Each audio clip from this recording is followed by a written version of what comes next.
আজ ৭ আগস্ট ২০২৫ দৈনিক সমকাল পত্রিকার প্রধান শিরোনাম।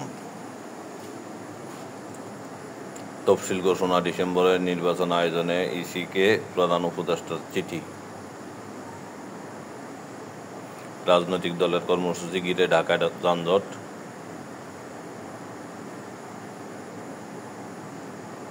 গণমাধ্যম সামাজিক শক্তির চাপে রয়েছে আলী রিয়াজ।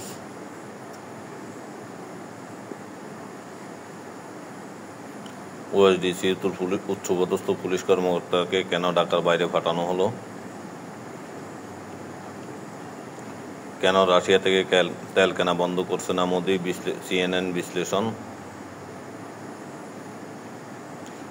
মেজর সাদিকের স্ত্রী ডিবি হেফাজতে।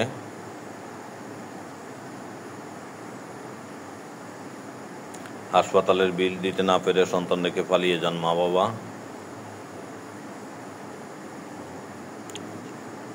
ভারতের পণ্যের শুল্ক বাড়িয়ে 50% করলেন ট্রাম্প। শেখ হাসিনার সময় পুরো দেশটাই ছিল জেলখানা, পরিবেশ উপদেষ্টা। শেখ সেলিমের ব্যাংক হিসাব অবরুদ্ধের আদেশ।